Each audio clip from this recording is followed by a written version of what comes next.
disturbed in your head. Yeah? You have to be mentally disturbed. Yeah, because you have to understand. Well, to take the fight in the first place. Yeah, because when I saw him a couple of months ago. Yeah. I just think at this stage in the career, they're both at a similar level. Conor's young. He's going to progress, he's going to learn, the experience is going to do him well. That's it. Chris is coming more to the back end of his career. He builds himself as the next generation, and he's 35 years of age. And, you know, he had an opportunity to fight in a major fight. Chris will give himself every possible chance that's going, but in reality, you know, personally, I just think the last performance of Chris, I thought you've got nothing left. You've got there's no more improvement on what I'm seeing there. And I know there was a weight issue and all the build up to it.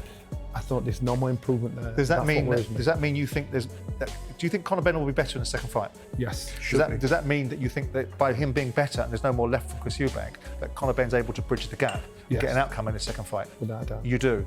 Boxing icons reveal shocking reasons. Chris Eubank Jr. is the greatest of all time. The energy around this statement is electric because deep down, fans know it might just be true. Eubank's mentality, his composure, and that ruthless drive inside the ring define what real greatness looks like in modern boxing. I'm gonna say this, yeah, to all the fighters out there. You wanna be a killer, you hang out with killers. You train like a killer. Remember that. Tony Jeffries paints it perfectly. This isn't just boxing, it's legacy on the line. For Eubank, this fight isn't about proving something new. It's about reminding the world who he already is. Calm, calculated, and dangerous. He's stepping in not to compete, but to conquer.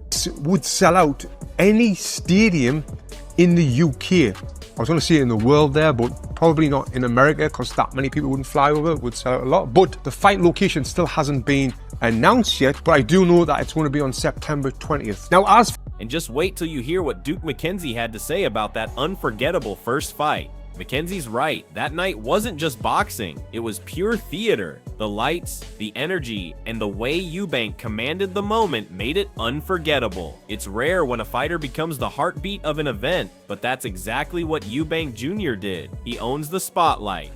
Like I say, the fight wasn't a letdown because it was a good fight, but as an event, you won't get a better event than that, and they'll have to go some actually to surpass that, or even equal that. Let's just hope they get the same turnout in terms of the numbers, people going through the live gate and watching that fight, because it was a great event. There's no ifs, buts, or maybes. You won't get world title fights that actually are a better event.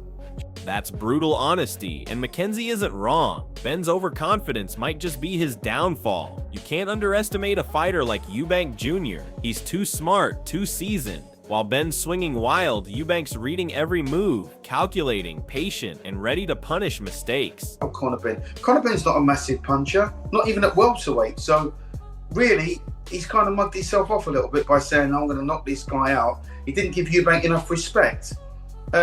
Like I say, he was throwing shots at several points in that fight, and he wasn't even looking where they were going. It was just like head down, just winging the shots over. Conor Benn's words say it all. This isn't about respect, it's about pure dislike. He's not talking strategy, he's talking emotion, and that's exactly where Eubank wins. While Ben's fueled by frustration, Eubank's fueled by focus. One's fighting angry, the other's fighting smart, and that makes all the difference. This fight can only harm him, because that was a hard fight, the first one. This one will be another hard fight, whoever wins, unless there's a real freak occurrence, not a freak occurrence, unless someone gets caught with the shot really early, then it's going to be a hard night, which you still have to make Eubank the favourite again, like I did the first time. I mean, so I don't know. Adam Smith lays out the stakes perfectly. This isn't just another bout, it's a career-defining moment. For Eubank Jr., this fight could reignite his run toward world championship glory, and that's exactly what makes him so dangerous.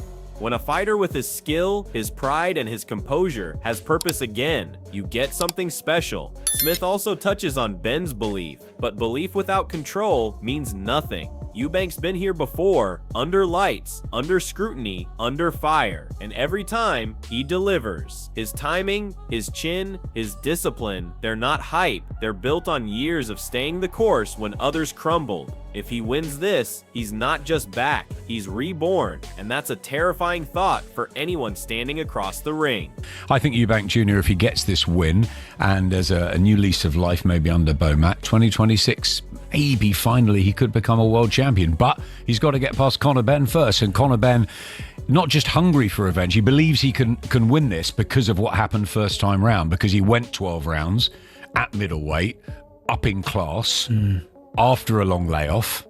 Some people fancy Benn in this. Tony Bellew gives a fair assessment, but even his logic fuels the fire for Eubank Jr. Yes, he's older, more battle-worn, but that's what makes him even more lethal. Experience isn't a disadvantage when it comes with wisdom and patience. Eubank knows how to adapt. He's done it throughout his career. While Benn may recover faster, Eubank thinks sharper. He's learned how to turn pain into purpose, fatigue into focus. Bellew calls it a short window, but Eubank's never been about time. He's about timing. The longer this bruise, the more dangerous he becomes. Fans know it. Eubank doesn't just train for a fight, he prepares for war. And when that bell rings again, Bellew's short window might just turn into Benn's worst nightmare. He ain't coming back down to 160, so it's got a very short lifespan, this rematch. It's got to be done, the sooner the better.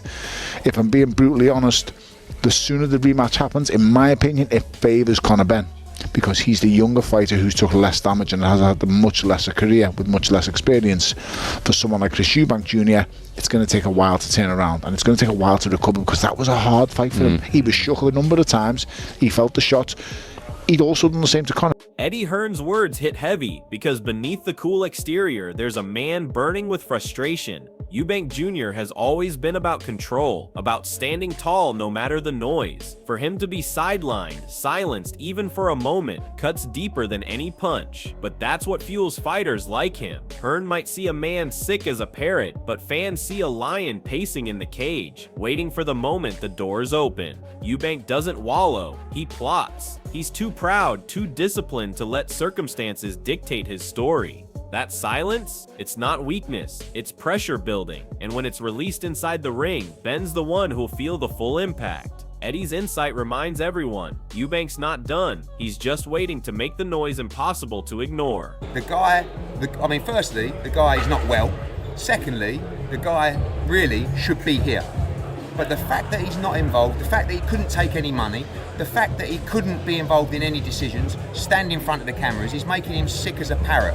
So send me that and he'll receive a legal letter tomorrow. Thank you. Eddie Hearn's frustration is written all over his tone, but deep down it reveals the chaos swirling around Conor Benn's camp. He calls out the lack of respect, and he's not wrong. Benn's actions inside and outside the ring have shown immaturity, emotional volatility, and a level of arrogance that could cost him everything. Eubank Jr., on the other hand, doesn't need theatrics to prove his worth. He's already mastered the mental game, and when a fighter like him senses disorder in his opponent's corner, it's like blood in the water. Eddie says things will be different this time, and he might be right, just not in Benn's favor, because Eubank's been here before, against doubters, against disrespect, against noise. He's turned all of it into fuel. When the bell rings, it won't be about talk or tension, it'll be about composure, and that's where Eubank's class will shine brightest, turning Benn's chaos into his own masterpiece. Honestly, this guy has zero respect for anything.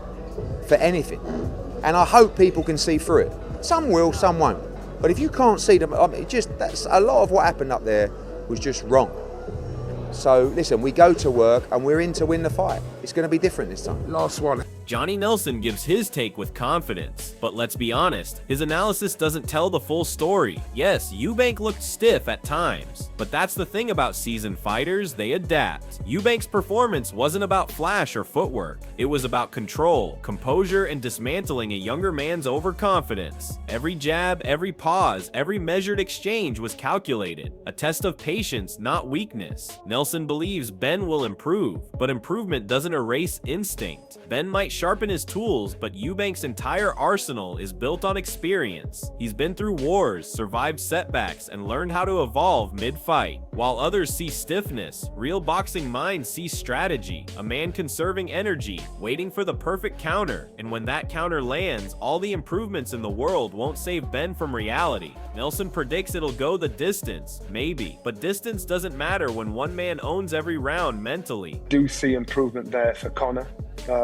and I do think the results will be different the other way around in the next fight. I think it'll go the distance all over again. Duke McKenzie captures it beautifully. This isn't just a fight, it's a generational event.